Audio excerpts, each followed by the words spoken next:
1971 to 1974.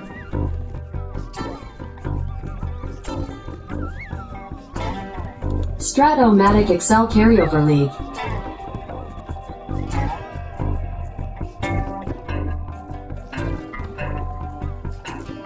Brought to you by the Shrimp Trawler.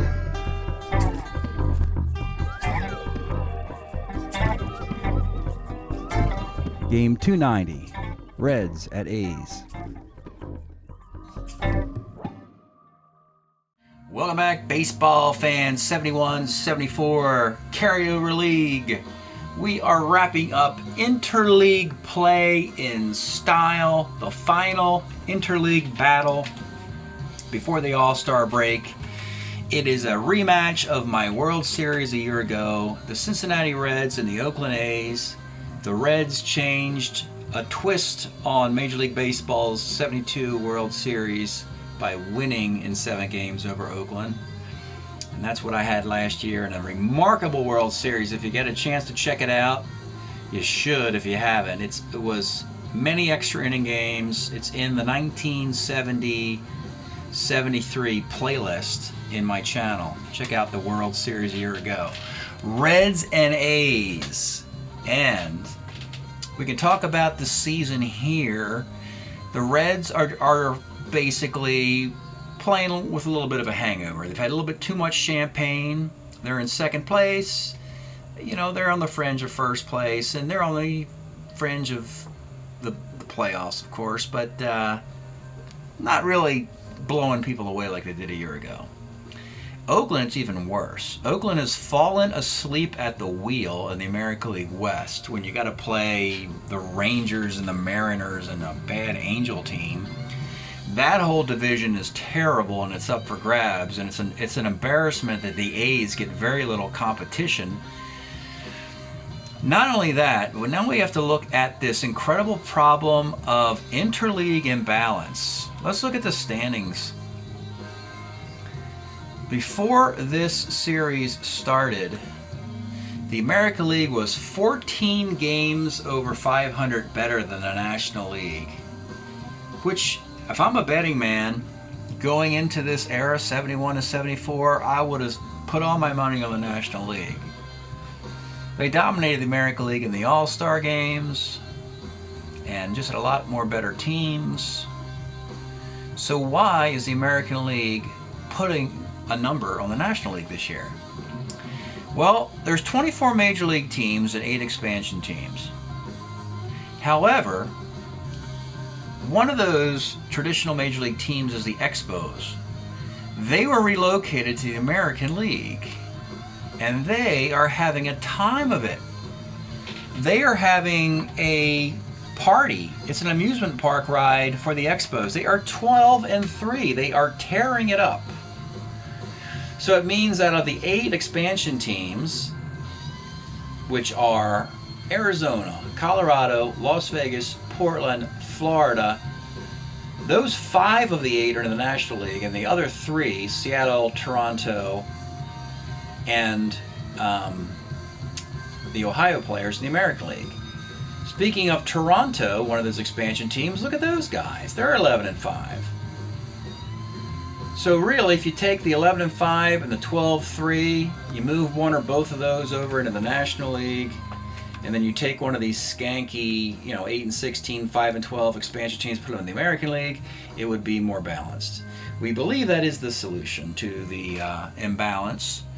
But I have to say, I've been doing this for a long time, and I don't recall it getting this out of whack.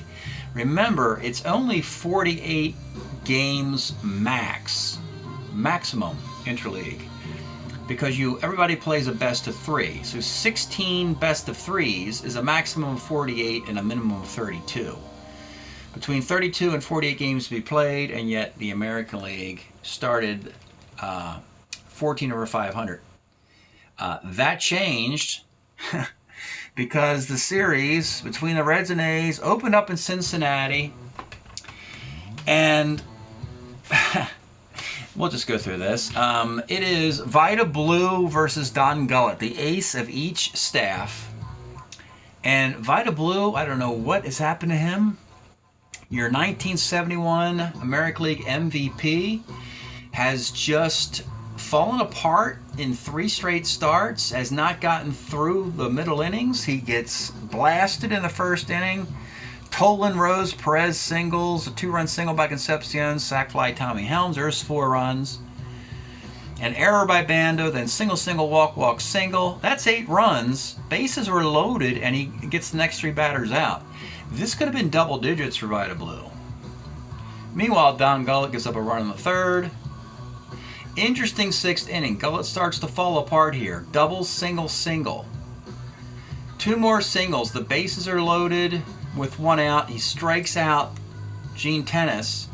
Then Angel Mangual gets a single, and Joe Rudi is trying to score to make it a 9-6 game, or an 8-6 game, 8-5 game. And he gets thrown out the plate by the right fielder, Johnny Bench. Bench is playing right field just to give him a break from catching in this game.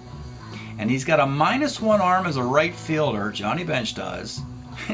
And he throws Joe Rudi out of the plate. So that had to be a lot of fun to see. In the 8th inning, Tony Perez an RBI double. In the 9th inning, Oakland gets a garbage run. And for the first time in a long time, the National League has a lead in interleague play as the Reds win Game 1. That is not what the National League wanted to do. Literally, the Cincinnati Reds are the one team you'd want to get a competitive advantage.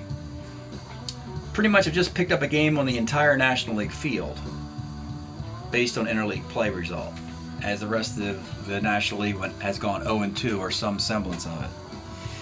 So the rest of the National League is crossing their fingers that the Oakland A's will win the next 2 games. Speaking of the A's, let's go look at the standings again a little more closely. Here we are in the West.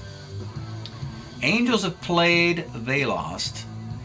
The A's lost this game. Texas is 9-9.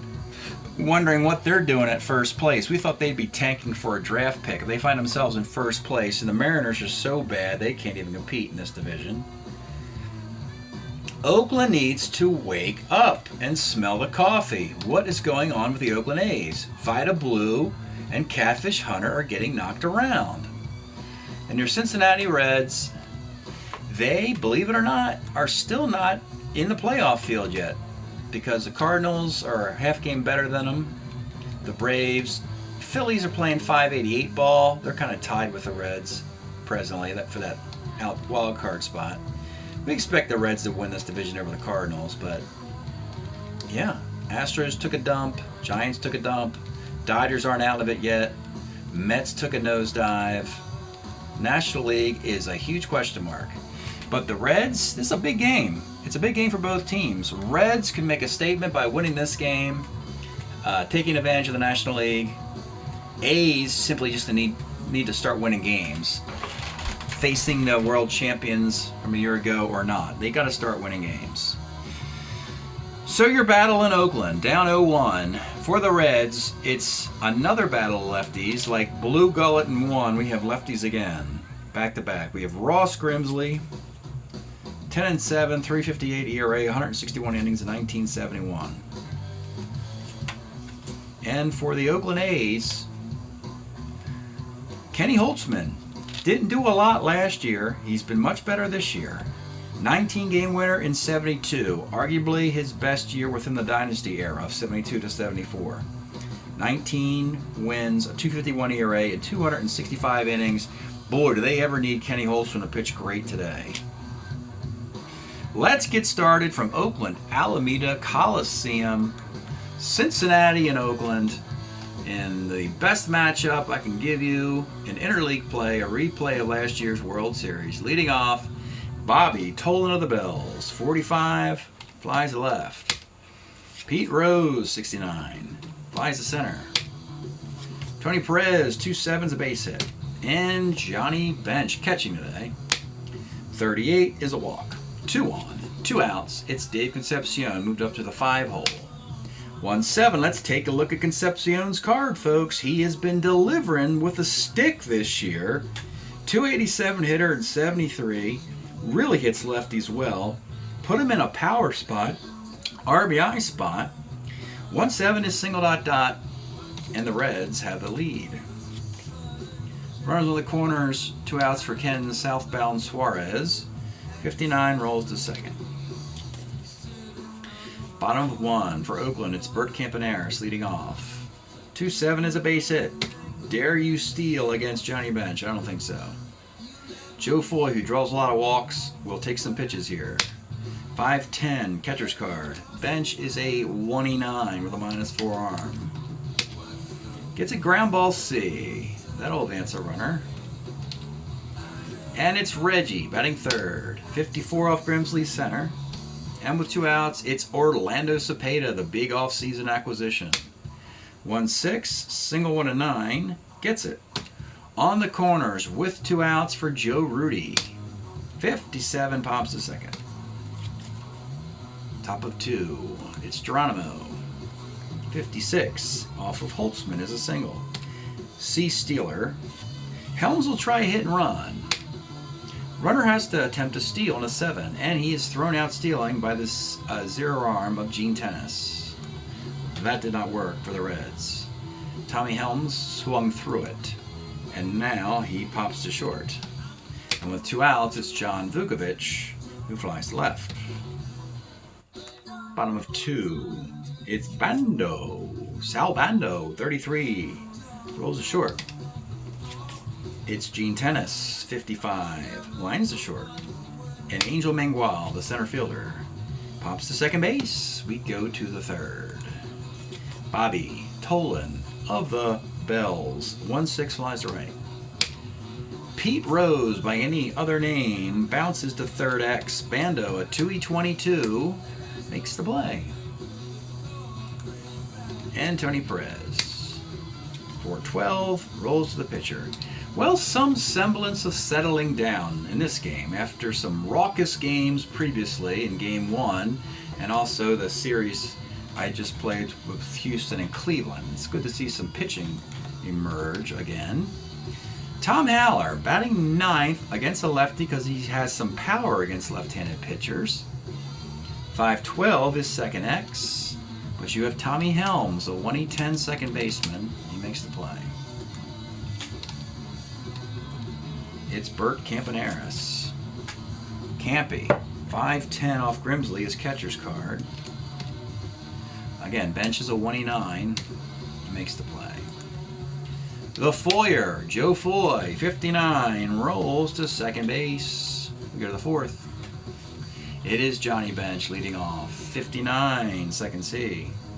Dave Concepcion, 56, another hit for him, triple 1-2, base hit. Ken southbound Suarez will try a hit and run. Fielder's choice, taking the speedy runner off the bases, and Cesar Geronimo. 47's a K. Grimsley and Holtzman are starting to figure it out here. Bottom of the fourth, Reggie. 112 right. Orlando Cepeda, 65. Homer, 1-13 off of Grimsley. It is gone. The A's have tied the game. It's Joe Rudy. 4-4, center X. This is Geronimo, a 1E6. Makes the catch.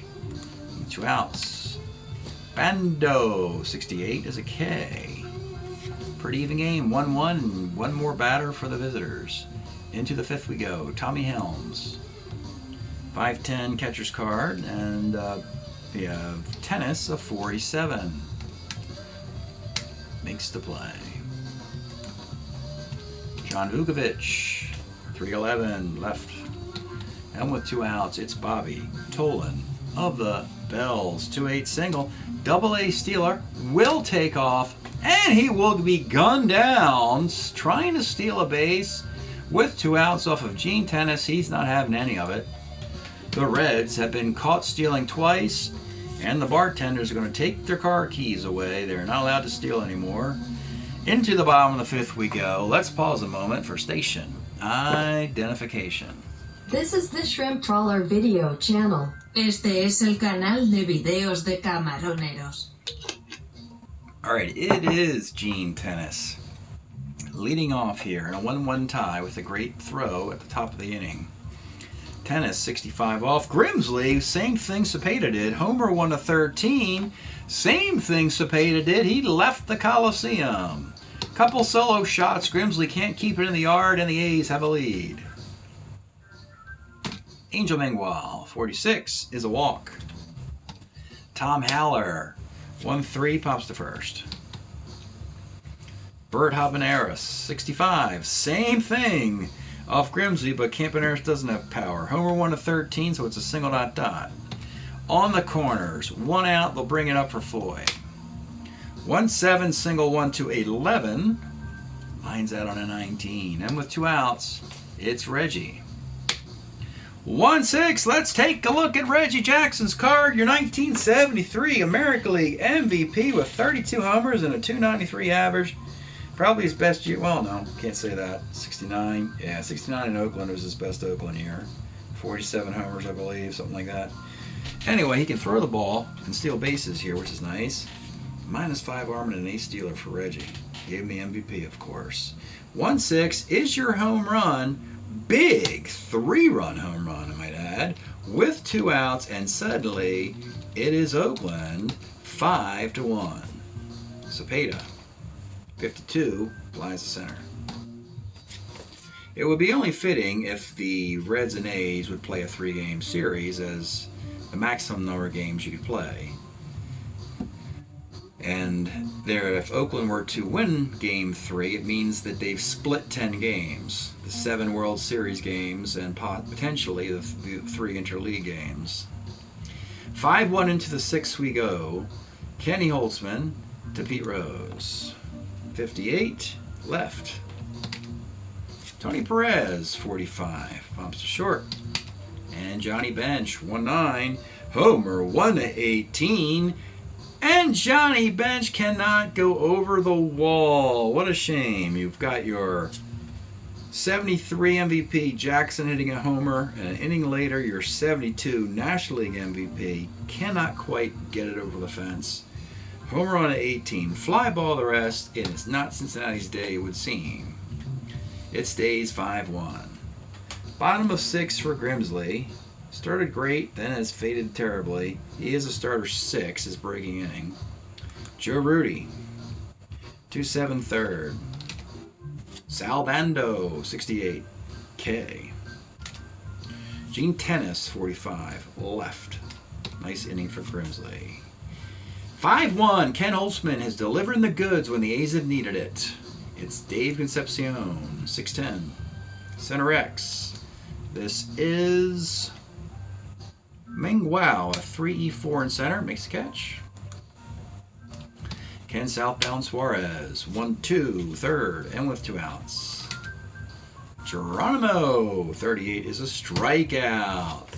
Stretch time here in Oakland where the fans are happy. We don't know how many fans are here, but hey, this is the 70s, not present day. We are enjoying Shuggy Otis did this nice little interfusion thing with Carmen apiece and Tony Franklin. Nice little 3-piece there. They do a couple of the Shuggy songs from the 70s and some new stuff. Interfusion by Shuggy Otis, the session musician master. Bottom of the 7th. 5-1 Oakland lead. Grimsley is going to take their afternoon off. Give the bullpen some work.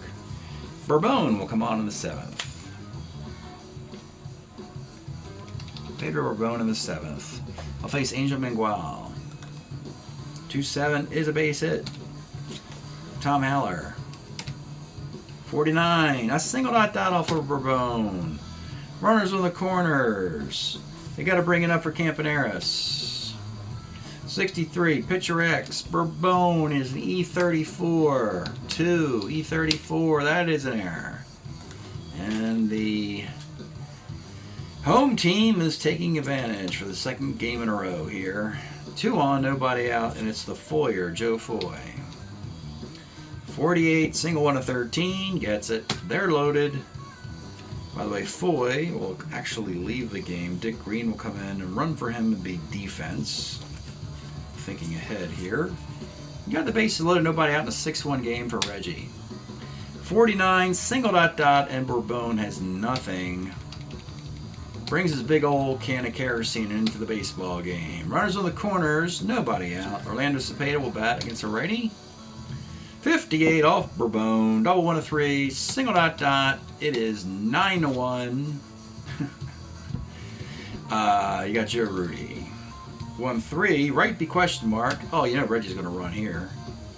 I don't care, it's 9-1. He's going to run, probably bowl over the catcher. Reggie's a 16, 17, 18. Total -2 arm makes it a 16. He scores. Johnny Bench isn't happy at all with the way Jackson came in, sliding in there on a sac fly. 1 out. Runner at first in a 10-1 game. Sal Bando. 55 second C, and with 2 outs, they bat around. Runner at first. It is Gene Tennis. 112 rolls short. It is a debacle here in Oakland. Holtzman will take the rest of the afternoon off, and a 10-1 laugher for the A's. And it'll be Ron Taylor coming on in for Oakland.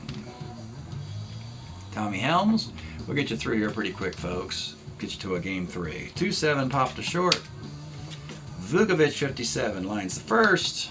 Reggie want to go back home anyway. And Bobby Tolan, 68, base hit. And Pete Rose, 64, short X. Campaneris makes the play. You know, Clay Carroll needs some work. He hasn't pitched a lot this year because they've been winning by a huge margin. So come on and get some work in the 8th inning. 10-1 game, wow. It's Angel Mangual. 1-2, short A+ injury, means Claudio Washington has to play center field. Oh boy. In the top half of the 9th inning. Tom Haller, 69, single. Campaneris, 54, center. Dick Green, who came in for Floyd defensively, 4-4, third X. Third base is Vukovic, a 1E30 at third. And that is an error.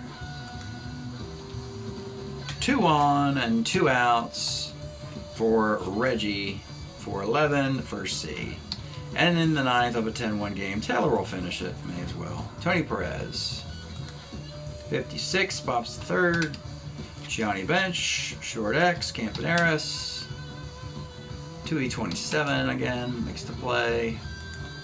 And Concepcion, 48. Well, he's still hitting, folks. He's not giving up. Single 1 to 16. Another base hit for Dave Concepcion. What a great year he's having. And Ken Suarez, 2-9, third, end the game. Well, the disinterested Reds could not finish off Oakland. And it is a 10-1 final. And I can say the worst game I've played between these two teams, easily.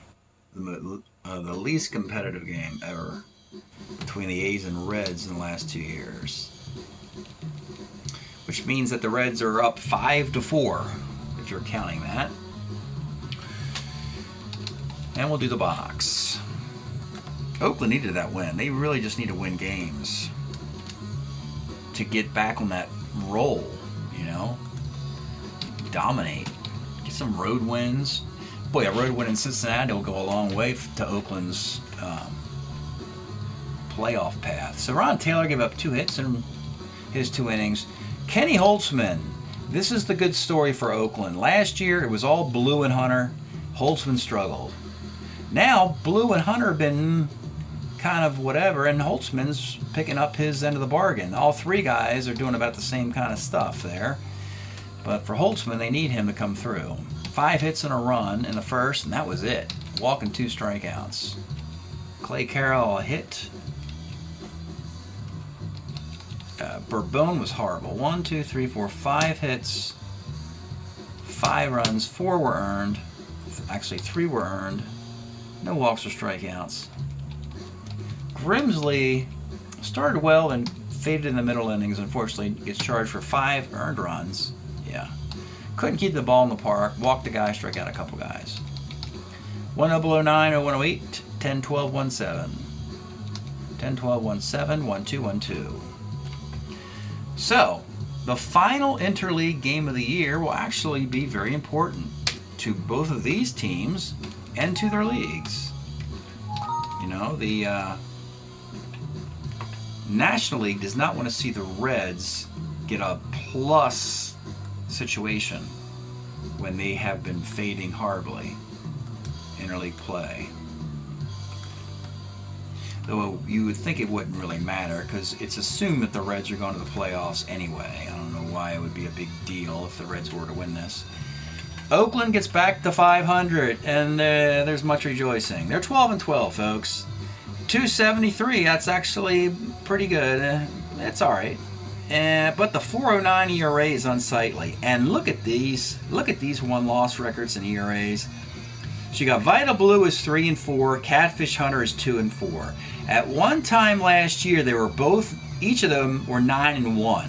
They were 18-2 at one point together last year. I don't know what they ended up finishing. This year they're combined 5-8. It is Kenny Holtzman who's 4-1, doing his end of the thing there. Now Vida Blue has given up 21 runs in 49 innings, but he's also 9 unearned runs, so his defense has let him down. Offensively, you do have Reggie with 7 homer and 24 RBI still in the MVP voting for the Oakland A's. And how about your world champion Reds? Well, there are a couple games over 500, you know, and the Cardinals are just 4 over. It's, you know, no big deal there, really. Reds are hitting 247 with a 337 ERA. What needs to be mentioned is the 1970 cards had to be pulled out, of course, and you had great years with Tolan, Rose, Benj, Perez, and Bernie Carbo in 70, and those cards are all gone. So the new offense is hitting just 247. They could use a guy, you know, the Reds could really use a guy like a Joe Morgan. That would really help this offense get it going. Maybe a George Foster, maybe a Ken Griffey, guys like that, Danny Driesen. That could really help the Reds get that thing going again. They got a 337 ERA. Grimsley pitched that game as 2-2. Homer-wise, you do have Bench with 5, but you also have Concepcion with 5 home runs. And the leader in hits is, you know, Pete Rose is 24 for 89. That's not amazing. That's what, 270. Yeah, not that great. Not that great. Reds have some work to do. They got to get back on the and you know, frankly, the Reds were kind of up and down. Remember, they went to the World Series in 70 and 72, but they didn't go in 71. So this could be that odd year where they kind of slump. Johnny Bench slumped badly in 71 also, by the way. We have played 289 games. We are now hit the 260 batting average. It took a long time to get up there. Finally hit 260 with a 324 on base. The ERA at just a tick under 360. It's 359 with a 139 whip. We will give you the results of Game 3 of this very important series between your World Series teams a year ago. The end of the video. Thanks for checking it out, and we'll see you soon. Well, baseball fans, here's the box score from the Game 2 victory. You just saw Oakland at home beating the Reds in a laugher 10-1. So what happens in Game 3? Well, not much drama in a kind of a dud of a interleague series. It does go 3 games, but Oakland takes this one 8-2. Catfish Hunter beats Steve Busby. Busby is the guy replacing Dick Bosman, the American League pitcher that the Reds signed to complete the rotation, as they don't have, you know, Clay Kirby or Jack Billingham yet on this team, or Pat Darcy, or I don't know who else they would end up getting. But anyway, Catfish Hunter gets the win. It all falls apart in the 6th inning for Busby in this one. And not a whole lot of drama in this thing either. It's 8-2 is your Oakland final. So it's pretty interesting, though. It really makes things rather interesting as interleague play is over. And yeah, it completes the incredible run by the American League now 15 games over 500. It'll stay that way this year. Oakland wins 2 out of 3. They're right there. And the White Sox, same thing. They're right there. And they're looking at trying to win the division, and while these other 6 teams flounder around, while the rest of this American League has to sort themselves out. They're all playing great baseball, and someone's going to get brokenhearted up here somewhere. National League, the Reds, and there is much rejoicing in the National League as the Reds join everybody else who lost in the interleague stuff. Big winners, the Pirates. They actually won their series 2-0 over the Angels, so they actually picked up a little bit of ground. And that's nothing to sneeze at, because the Pirates are one of the most dangerous teams in the entire league. And now they find themselves just a game and a half out of first. Cardinals, and a great opportunity if they can hold on here to really change history. And they got a nice little team in St. Louis. The 3 switch hitters, Reggie Smith, Ted Simmons, Bill Sadakis, plus the Joe Torre 366 card. Braves are a monster, Frankenstein's monster of offense. Phillies added Mike Schmidt and Gary Maddox. Now suddenly these kids are making some hay. This division's horrendous. Only Portland looks like will make it. And out west, don't sleep on the Dodgers. If they get on a roll suddenly, they could creep up on a fading Giants and Astros team that was playing great baseball. Giants and Astros were playing great baseball, but you've watched them stumble in the last couple series. So that's it tonight. Break up your Oakland A's, winning 2 out of 3, making up for losing the World Series a year ago. A's and Reds have split 10 games in the last 2 years. Do they play any more baseball in 2023? Will be interesting to find out. That's it. We'll see you next time.